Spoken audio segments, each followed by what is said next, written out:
outra coisa que aconteceu nesse domingo aqui, 25 de outubro, foi o plebiscito no Chile.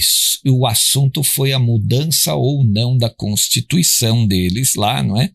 Que é do tempo do governo do saudoso general Augusto Pinochet, aquele que acabou com o narcotráfico no Chile, né?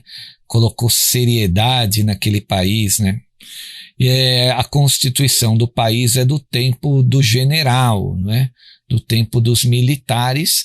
Então hoje o país foi às urnas para decidir se vão mudar ou não a Constituição. E como vocês sabem, né, tem os grupos que são pró-mudança à Constituição e outros que não querem nem saber de mudar a Constituição. Bom, protestos, né, correria nas ruas e 10 foram presos. Saiu matéria internacional no blog R7. Eu vou ler a nota aqui para vocês, né, e explicar, tentar fazer uma análise logo depois. Ao menos 10 pessoas foram detidas neste domingo, 25 de outubro, ao longo da votação do plebiscito que definirá ou não se o Chile mudará sua Constituição. De acordo com o jornal La Nación, um rapaz foi pego com uma bomba e uma mulher fez uma selfie com o voto. Um balanço apresentado pelo governo chileno informa que a votação segue sem intercorrências ou manifestações, né?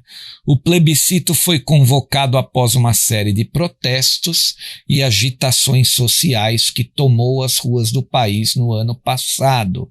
Os manifestantes consideram que a Constituição da época do general Augusto Pinochet é responsável pela desigualdade nas pensões, na educação e na saúde. Quero fazer uma parte aqui, porque eu estou lendo a matéria do R7, então eles falam assim, na época do ditador Augusto Pinochet. Eu mudei para na época do general Augusto Pinochet. Vou continuar. Esse debate levou a população do país, pela primeira vez em sua história, a ser consultada sobre a mudança na Constituição. A população deverá responder aprovo para alterar o processo constitucional ou rejeito, deixando a situação como está.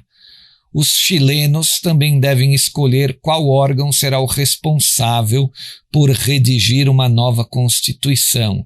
Se a mudança constitucional for aprovada, haverá duas possibilidades: que o novo texto seja elaborado por meio de convenção constituinte, formado exclusivamente por membros eleitos em votação popular, ou convenção mista, integrada em partes iguais por parlamentares em exercício e membros eleitos especialmente para a ocasião. Bom, é aquela velha situação, né? Vamos lá, quem é que está aprovando a esquerda? Quem é que gosta da esquerda criminosa socialista? É assim que eu, Marcelo Rossi, que eu chamo a esquerda do mundo, né? A via política de esquerda. Eu chamo de esquerda criminosa socialista, porque esses caras, né, eles passam por cima de qualquer coisa e cometem crimes, né, como meios para atingir o fim, que é impor o socialismo a todos, né? Então, para isso, para que muitas pessoas aprovem o socialismo, eles precisam trazer a classe média para a extrema miséria. Ou seja, só vota na esquerda aquelas pessoas que não têm o mínimo necessário para a vida, não é? E não tem esse mínimo e cai no conto do vigário de que o político de esquerda eleito, ao ser eleito, vai providenciar o mínimo para essas pessoas, o que acaba sempre não ocorrendo. Pega o caso do Brasil aqui, depois de 16 anos do PT, os sem terra continuaram sem terra. Aqueles que recebem o Bolsa Família continuaram precisando receber o Bolsa Família, ou seja, é uma escravidão. Então, para a esquerda poder se perpetuar no poder, o que eles têm que fazer? Eles têm que trazer aquele da classe média para a pobreza extrema, porque uma vez que te falta comida e educação e o mínimo, te falta dinheiro para pagar a conta da luz, você não vai ter condições de se informar, você não vai se esclarecer. E não se esclarecendo, você vira um ignorante que vota nessa cambada de safados que vende essa mentira e esse conto do vigário para a sociedade. Então é isso que está acontecendo no Chile com as pessoas que agora elas não querem elas querem a mudança da Constituição. Deu para entender? São pessoas de uma classe infelizmente muito baixa, né, que lutam para ter o mínimo de subsistência, não é? Então elas estão aí agora empenhadas em mudar a Constituição do país, porque quem precisa mudar a Constituição do país, que é da época do general Pinochet, é a esquerda. E o que a esquerda faz para se perpetuar no poder? Precisa multiplicar o número de pobres. Né? Se o pobre se tornar classe média, ele começa a enxergar os perigos da esquerda criminosa socialista. Né? Ele começa a ver, porque ele começa a se informar, a vida dele melhora, ele começa a ter acesso à informação. E quando ele tem acesso à informação, a sua mente brilha, a sua mente expande, a sua mente abre. Exatamente para evitar essa expansão da mente das pessoas mais pobres, é que a esquerda continua deixando e mantendo as pessoas pobres. Continua naquela escravidão. Vai dar o mínimo necessário que o cara precisa. Olha, dá um pacote de arroz, mas não dá 2 pacotes de arroz. Dá 1 quilo de feijão, mas não dá 1,5 quilo de feijão para o cara. É assim, ele vai contornando, vai escravizando a situação mediante a necessidade daquelas pessoas mais simples e mais humildes. É uma cachorrada, é desumano, é criminoso, exatamente por isso eu alcunho a esquerda política como esquerda criminosa socialista.